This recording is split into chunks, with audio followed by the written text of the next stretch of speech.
Max! Welcome back to my YouTube channel! Ayan, so for today's video, ngayon lang tayo ulit nagkaroon ng upload after 2 days. After 2 days tayo walang upload. I-close ko ba to?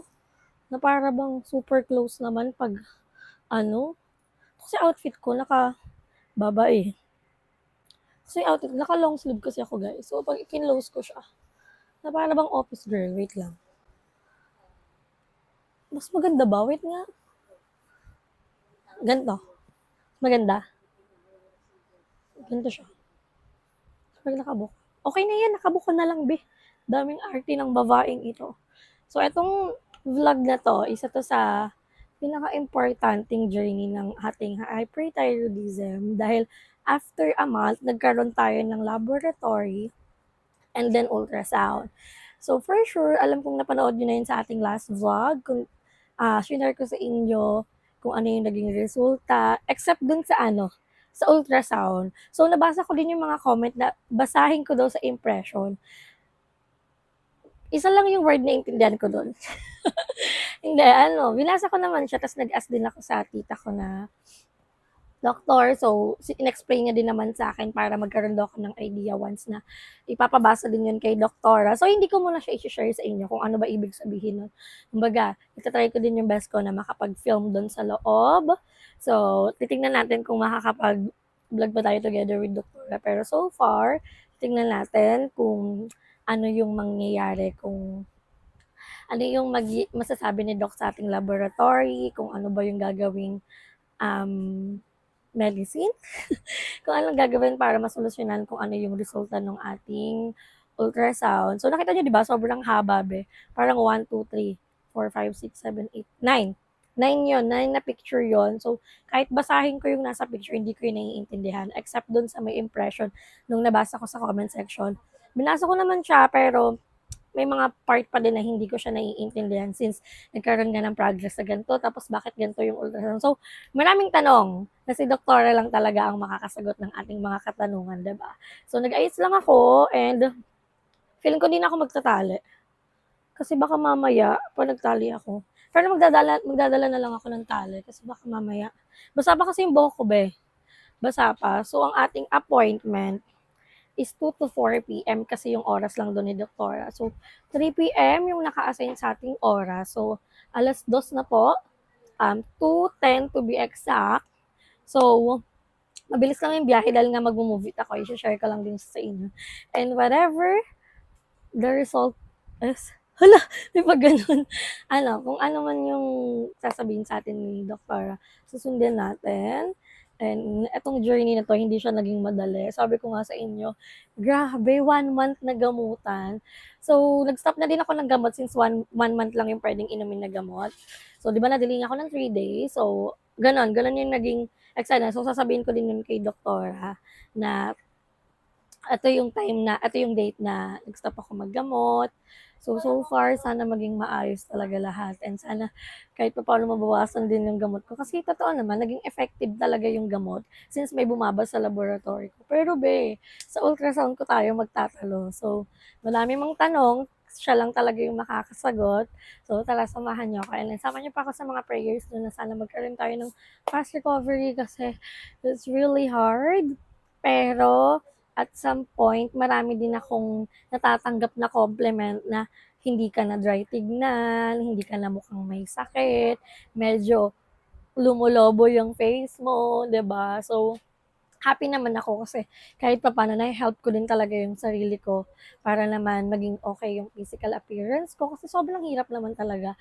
Nagvo-vlog ako sa inyo tapos gano'n lang yung itsura ko na sobrang dry, 'di ba? As much as possible, nagme-makeup talaga ako para maging presentable sa inyo, sa harap ng camera. And kahit nandito lang ako sa loob ng bahay, naka-blush on ang babaeng ito, naka-lip tint. So, para maging presentable lang. At hindi naman na parang, mukhang-mukha kang may sakit talaga, 'di ba? So, happy naman ako sa mga ibang mga progress. And progress is progress. So, 'di ba? Kahit small progress 'yan, progress pa din 'yan, achievement pa din 'yan kasi hindi naman biro maggamot lang 1 month. Diba? So, hindi ko alam kung ano yung magiging next. Gamutan pa din ba to? Maintenance na ba to? Ano ba? Hindi ko alam. So, tara. ayos naman ako. Hindi ko alam kung paano ko papakita yung outfit eh. Be, ang kulay ko, be, super beige for today's video. Yung bag ko black. So, malaki yung bag ko kasi nandun yung papers ko. Ito. Hindi kasi kasya yung mga ano ko. Yung mga gamit. So, ayan. Kasi may bag. Kasi nandito yung papers. Tapos yung last na space, makeup kit. Makeup kit. So guys, tara, samahan niyo ako and pupunta na tayo sa ating hospital at syempre kay doktora para malaman na natin kung ano na ba ang update sa ating hyperthyroidism. Our hearts beat to the city streets. We began to feel the fire. We rise like tall buildings as the chemicals they take us higher. The night's young, it has just begun as she puts her hand in mine. We wanna chase the night, wanna dance to the light, pull the stars from the sky, just two hearts running wild. Never sleep, never stop, as we shout from the top. We're gonna be two hearts running wild.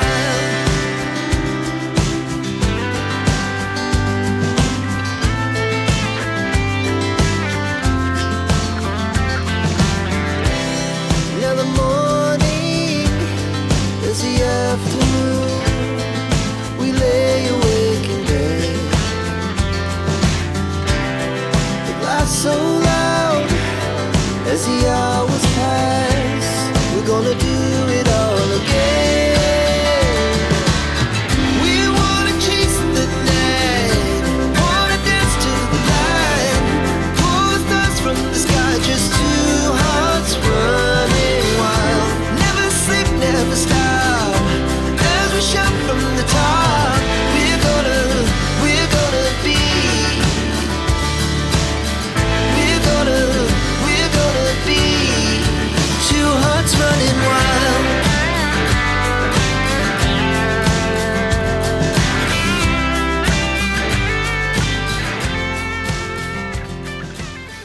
At saka Doc? Insulin. Teka, Opo. tanong ko, nagpa-palpitate ka ba? Kasi dati may palpitation ka. Same for Doc, nung uminom po ako ng gamot, nag-stop po ako mag-palpitate. Okay, wala nang palpitation. Oh. Yun ang good. Kasi umi-effect yung gamot. Opo. Kumayan, tumataba ka na. May tumataba po. Doc. Nag-weight gain na. Opo, nag-weight Okay, gain. kahit konti meron. Kahit konti Doc. Nagkakalaman. Opo. Kumusta yung hair loss?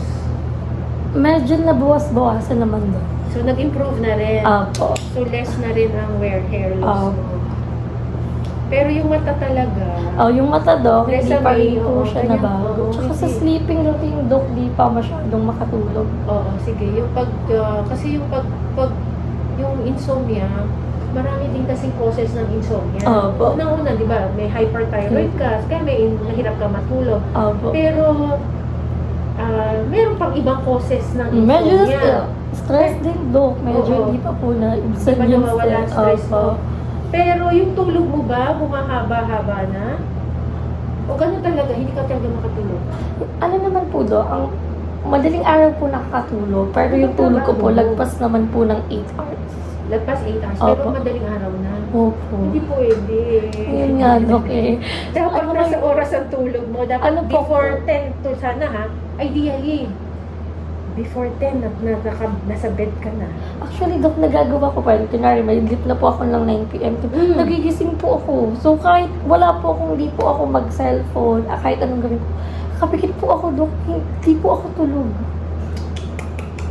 So Sige. far, yun po yung problem ko sa pag-sleep. Okay. Check ko yung ano mo. Yung thyroid tests mo, TSH is still mababa. So, ibig sabihin, hyperthyroid ka pa rin Opo. talaga. Ito yung last result. Ito nakita ko, Ay, oo meron nga kang po. resulta sinulagay. Pero yung FT4 mo, na sobrang taas, na 7 dati, 2.5 na Yun lang nga ngayon. po, Doc. So, nag-i-improve ka. Improving ka na. Pero kulang pa to, ha? Opo, Kasi Dok. hindi ka pa fully Yeah, normal. Opo. So, hindi ka improving ang blood tests mo. Ibig sabihin, mas lumalapit-lapit ka na sa panormal, Opo. pero still elevated. So, yung hyperthyroid mo nandyan pa rin. Opo. Pero nag-i-improve na naman. Tuloy mo pa rin yung top din. Wala namang allergy, no? Wala na po, Walang Dok. side effects sa top din, Wala na saka indirin. Wala na po, Dok. So far, okay. Wala naman. Tuloy mo lang sila. Ganun pa rin po, Oo, Dok. repeat blood test 1 month. Opo. Kasi monthly, gusto ko malaman kasi kung monthly bababa pa rin, baka pwede na ako magbawas ng gamot. Opo. Sige po. So, April. Opo. Bali, Dok, ito na po yung Ultrasound. Sige, yung ultrasound mo.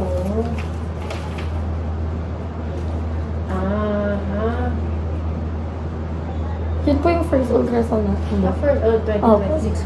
Wala naman siyang nakitang bukol. Ano lang siya, diffuse parenchymal disease. Ibig sabihin, ganito ang itsura sa ultrasound ng may mga hyperthyroid o Graves disease. Graves disease kasi, ang Graves disease, autoimmune yun eh. Meron kang antibody na kumakalaban sa thyroid mo kaya naging hyperactive. So, pati yung mata mo ganyan, parang bulging eyes, no? Wala namang bukol na nakita. Kung makikita mo to, no evidence. Solid. Ito, hinahanap ko yan. So Kasi far, Dok, wala kang bukol, malaki lang siya talaga. So, parang malaki lang po yung thyroid. Oo, ayan. Enlarged talaga. Enlarged. Enlarged thyroid gland. Oo. Pero, wala namang bukol, no? Demonstrable. Mas So, malaki lang. Kumbaga, small, medium, large, nasa large ang iyong nasa large, Dok, yung size po ng thyroid mo. Oo. Ganyan talaga ang may mga Graves disease. Graves disease ang pangalan ng sakit mo. Autoimmune yan. Nasa genes mo, na may antibodies ka. Kaya naging hyperactive, fresa yung iyong thyroid gland. Kaya ang dami mo ngayon thyroid hormone. At least, Dok, kahit pa paano nagkaroon po Pero ng improving problems. naman yung level FT4 mo pababa na. Opo, Sobrang taas dati. So tuloy mo na lang resame yung top din. Opo. 2 times a day pa rin.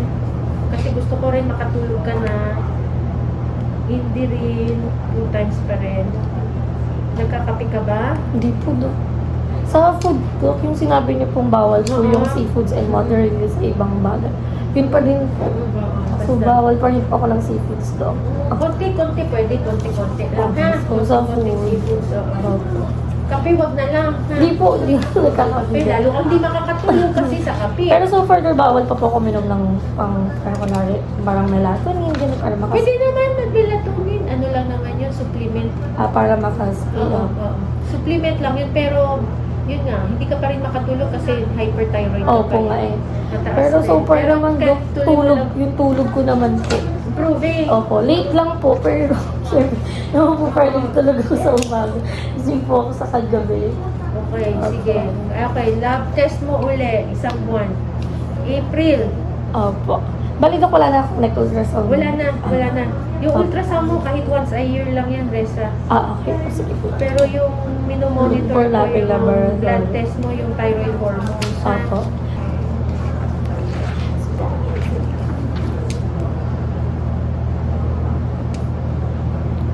Ano to, Dok? Pwede ko na po siyang bilhin ng madamihan.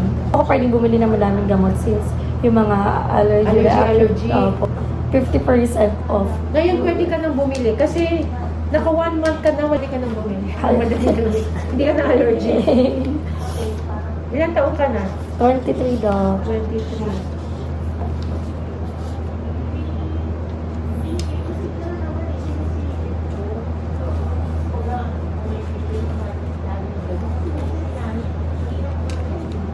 Rika Mata.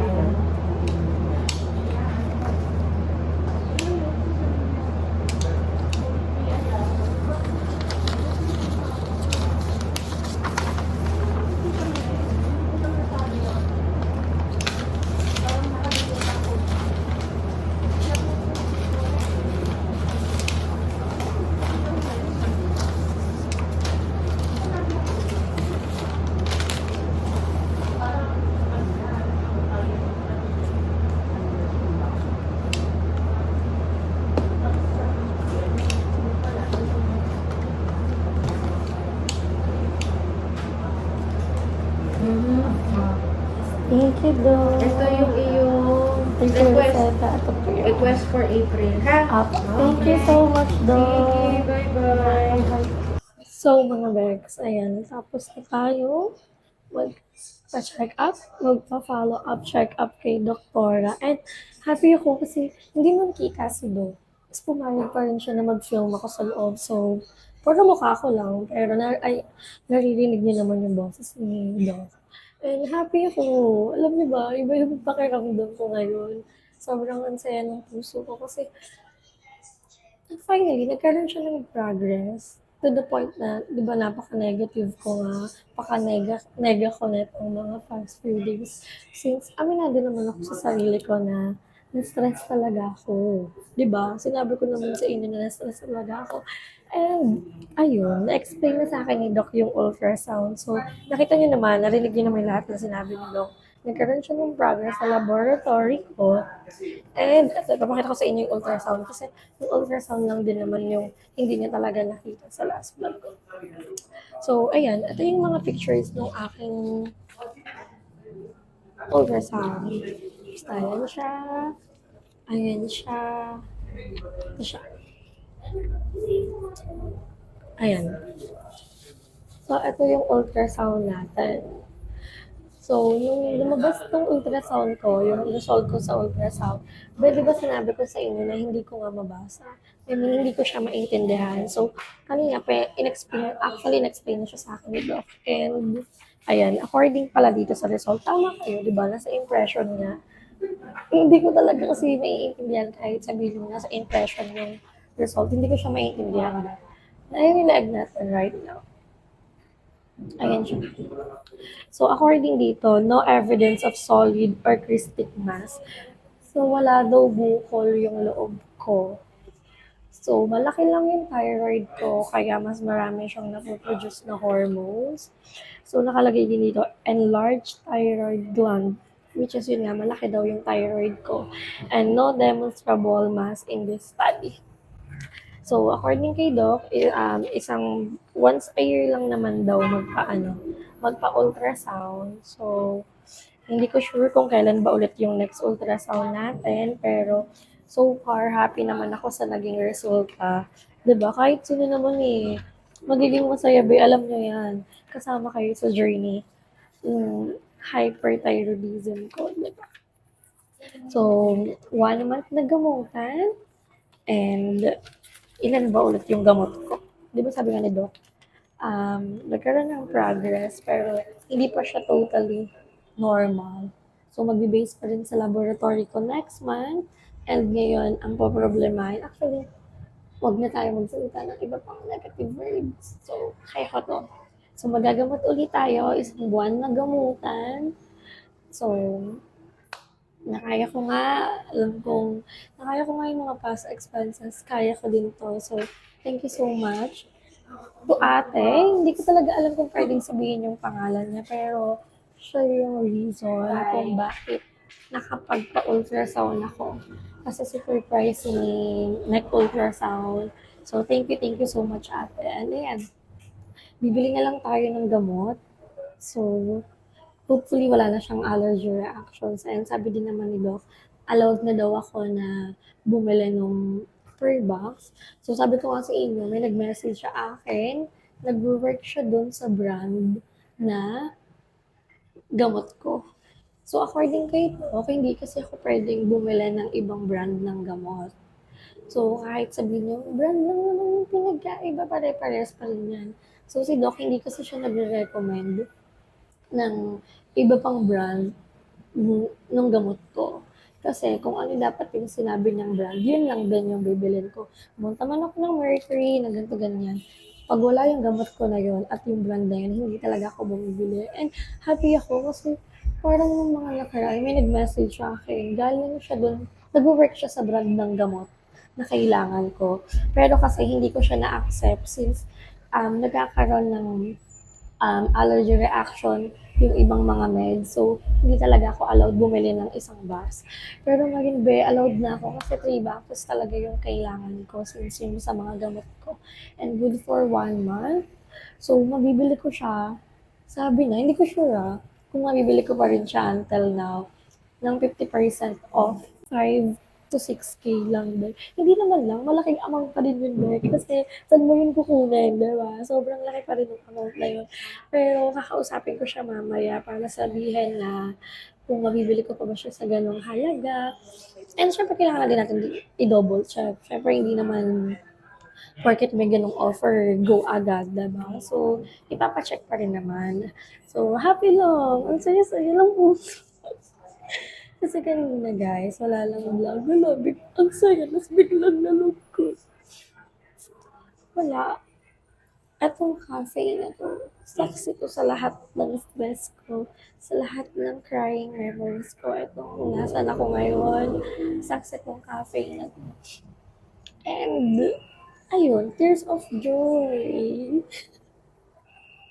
Tears of joy to guys. Hindi ako nalulungkot or what. Pero, masaya yung heart ko and sana magtuloy-tuloy yung progress. Sana next month may progress ulit. Sana next month bumaba ulit. So, wala ko ibang pinag-pray. So, thank you so much talaga. Tsaka sa lahat ng taong sumuporta sa akin, hindi nila ako iniwan sa journey na to. Dahil magkakasama pa din tayo. And konti na lang makakapag-work na ako ulit. So, excited ako. And sana wala akong ibang pinag-pray ngayon kundi maging maayos lahat. Maging okay yung flow, nakapag-vlog ako ulit, nakapag-everyday upload ako. Since kailangan na natin kailangan ulit natin dahil meron din akong i-share sa inyo. Pero, tsaka na, pag okay na, nakapag-cycle na. Diba? So, thank you guys! Thank you for joining me in this journey. Hindi ko naramdaman na lumalaban ako mag-isa. Kasi nandyan kayo, sobrang big help ng mga pakiusap ko sa inyo, ng mga comment ko sa akin, sobrang nakakatulong siya. Diba? So, ngayon, papalublayan na lang natin ba yung pagtulog ko? Pero, yun, sabi naman ni Doc, pwede na ako mag-melatonin. So, hindi naman everyday. Siguro pag nahihirapan lang din ako. So, kailangan ko din bumili ng melatonin. So, ayun. Thank you so much everyone. And sana supportahan niyo pa ako. Sana huwag kayong magsawang sumuporta, manood ng vlogs ko. Huwag kayong mag-skip ng ads. Thank you so much. Malaking tulong yan para sa akin, diba? So, dito ko na pinatapos ng ating video. Don't forget to like and share this video and mag-subscribe na kayo sa aking channel. Para po rin kang So, magkita kita tayo sa ating next vlog. Bye!